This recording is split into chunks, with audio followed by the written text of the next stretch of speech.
Nigeria already has a large economy, so any startup with a good business plan and execution may not do badly. However, the internet makes it possible to serve not just the local but also the global market. If this happens, then a country is bound to earn some foreign exchange from international clients through such startup companies.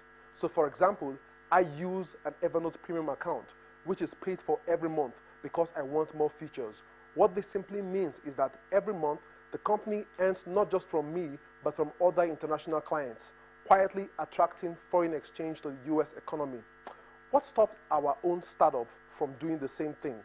But the question is, how can we get them to think global? To discuss these and other issues is Lola Masha, the country manager of OLX Nigeria. Lola spent 4 years at Google, leading various product partnership efforts across Africa and Middle East. She has substantial international working experience in North America, Europe, and Asia. She holds a doctorate degree in engineering from the University of California and a Bachelor's of Science degree in engineering from the University of Virginia. My first question would be, do you think there's any chance for local tech startups in this highly competitive global industry? Absolutely. Nigeria provides a wealth of opportunities for local startups to be successful for 2 reasons. The first being that even the large global organizations here haven't scratched the surface on what's possible and what the opportunity is in Nigeria. Secondly, local startups have a clear advantage over global companies. They're more nimble, they know the market very well, they're able to adapt and adjust to local nuances. Nigeria is a very special place. You can't simply copy and paste what works in other markets, be it Europe, Asia, or Latin America, and expect that to work in Nigeria. So from a lot of experience, how would you rate our current tech startups? Well, there's a range of tech startups in Nigeria right now, and it's tough to rate them as an aggregate. Some are doing fantastically well, and some are still struggling to make it happen. But the key point here is that just hang in there. There is light at the end of the tunnel. We have seen local guys be extremely successful here and even get bought over by the large giants.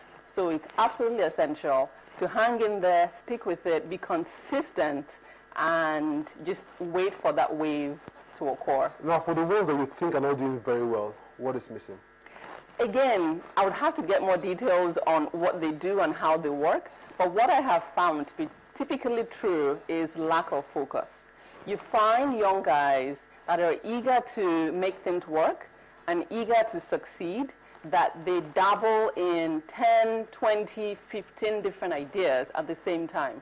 That's almost impossible to get the core thing right.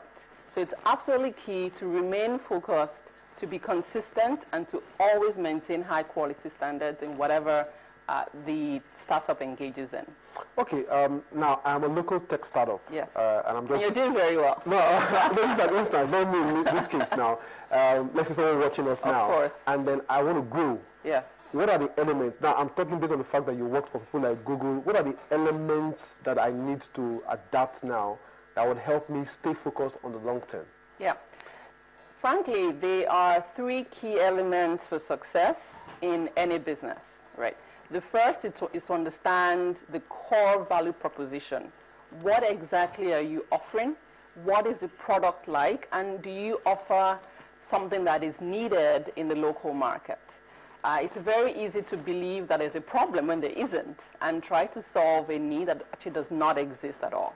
So the first key criteria for success is to understand, okay, what am I trying to solve here? The second key criteria for success is to then have the competence.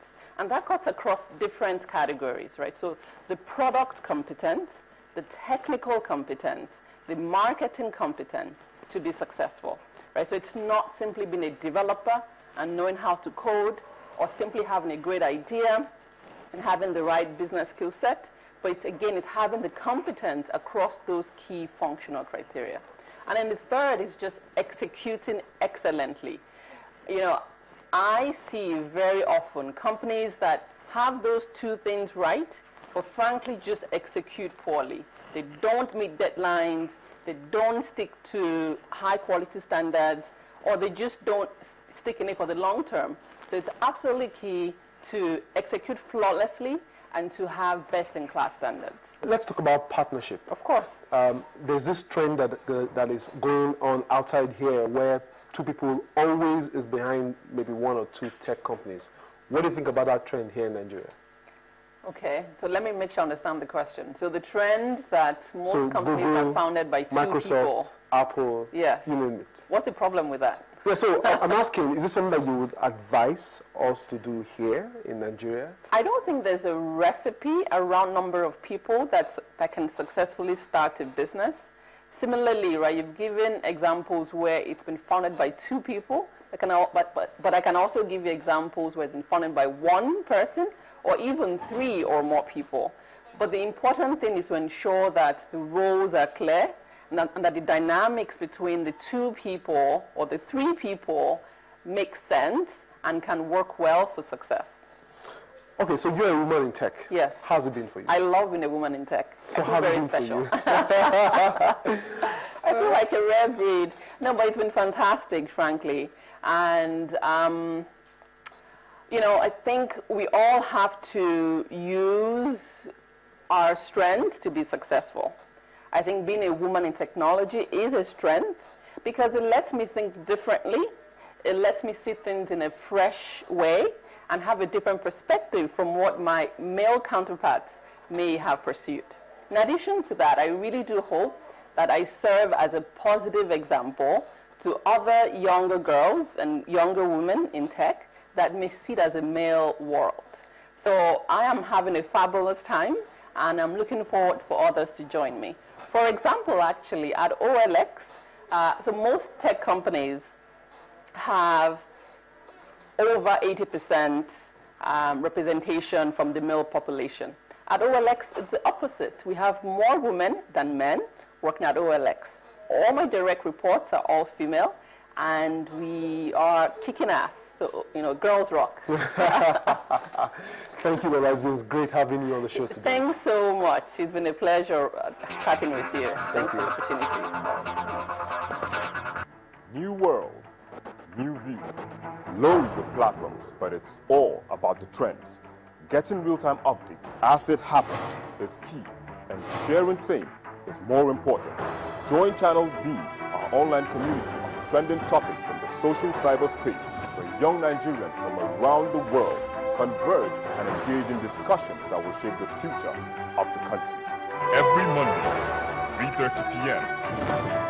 Channels B, giving wings to new media. Our app of the week is CamCard, which can be used to capture all your business cards through your phone's camera by taking a picture of the business card. When you do this, it extracts all the contact information on the card, and then it can be saved on your phone. You can then go a step further by adding notes, setting reminders, quickly searching and sharing cards, all from your phone. This app will surely help you achieve more in business, as you will not be like many people who would collect business cards and may never put them to use. Remember to send us your feedback afterwards.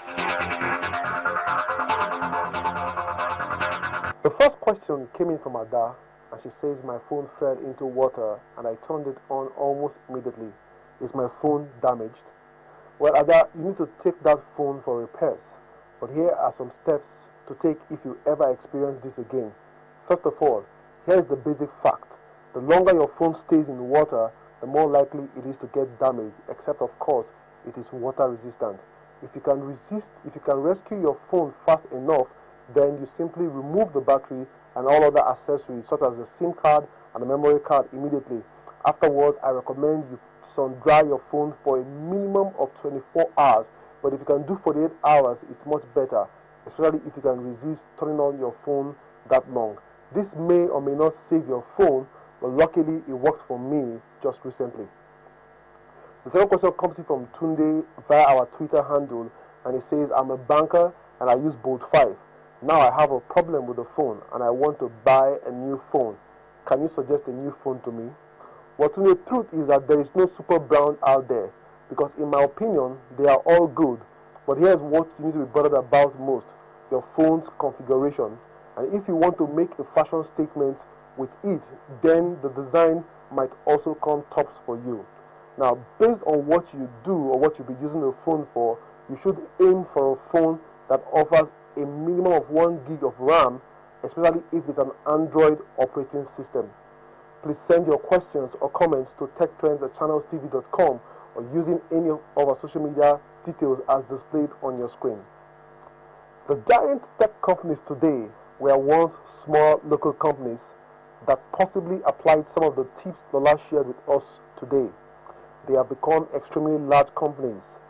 That points to the fact that our local startups can also go global if they stay focused, consistent, and also get enough local patronage for starters. That's it for today's edition of the show. Remember, you can watch the entire show on the Channels TV YouTube channel. And don't forget to subscribe. Thank you for watching. Join us next week on Tech Trends. Until then, stay innovative.